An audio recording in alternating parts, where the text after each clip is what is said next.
Maître Philippe Neveu, bonsoir.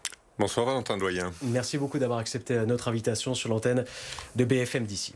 Le procès du président du conseil départemental des Hautes-Alpes s'est donc tenu hier au tribunal de Lyon. 11 heures d'audience pour savoir si votre client s'est rendu coupable de favoritisme, de prise illégale d'intérêt et de détournement de fonds dans le cadre de 2 dossiers distincts. Je vais les rappeler quand même, c'est important.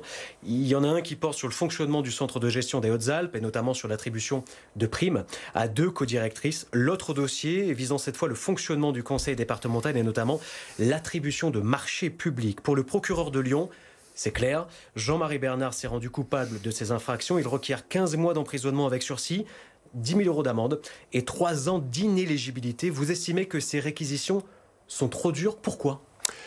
Elles sont excessivement sévères et cette journée, je vous prie de le croire, a été éprouvante. Éprouvante pour tous les participants à ce procès et au premier rang desquels, évidemment, le président Jean-Marie Bernard, le directeur général des services également, Jérôme Choly, qui était aux côtés du président, au titre du dossier afférent au marché public. Alors, excessivement sévère, en effet. Pourquoi ? Vous savez, hier, vos journalistes étaient présents, vous l'avez relaté, l'audience a débuté par un incident de procédure. L'on a découvert que le dossier transmis aux avocats de la défense était incomplet.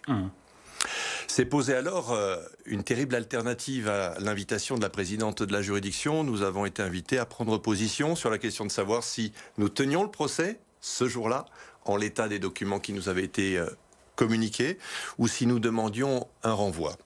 C'est Jean-Marie Bernard qui a pris la décision. Et il a dit de rester. Et il a dit, tout cela n'a trop duré.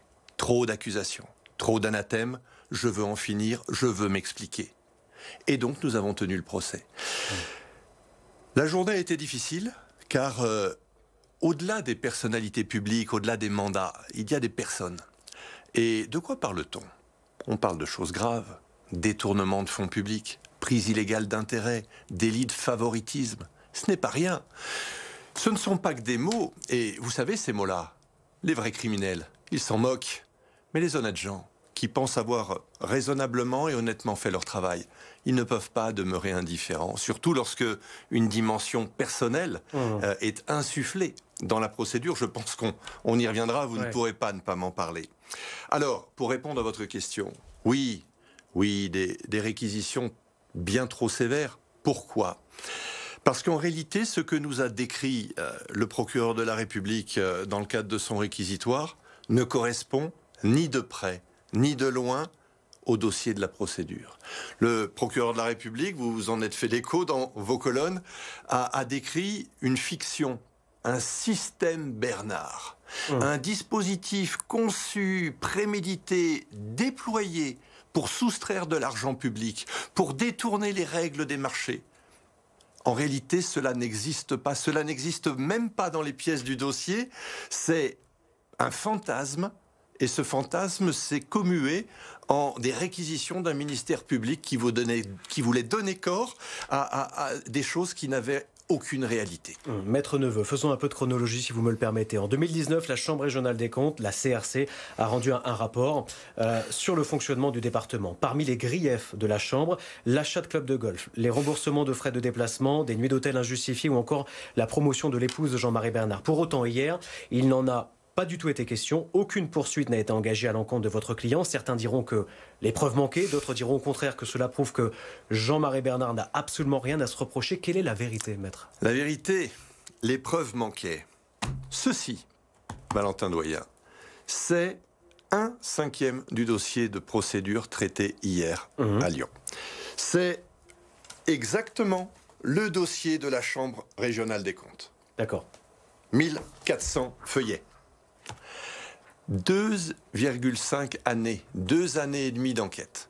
Vous le savez, le rapport de la Chambre régionale des comptes a été adressé au procureur par une association de militants d'extrême gauche, chez leur droit le plus strict, qui ont invité le parquet à faire une enquête préliminaire. Cette enquête préliminaire, elle a eu lieu. Comme je vous le disais, 2 années et demie d'enquête, des dizaines de milliers d'euros dépensés par la justice pour essayer de trouver des preuves accablantes de tout ce que nous avait asséné la Chambre régionale des comptes. Et vous l'avez dit, que reste-t-il à la fin? Aucune poursuite. Pas la moindre poursuite.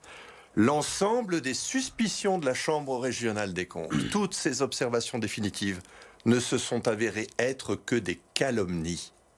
Et vous le disiez à l'instant, le point paroxystique des suspicions de la Chambre régionale des comptes, c'était la situation de Madame Bernard. La conclusion des enquêteurs, elle est au dossier, elle est au compte-rendu de l'enquête. Aucun des éléments avancés par la Chambre régionale des comptes n'est étayé au bénéfice de l'enquête.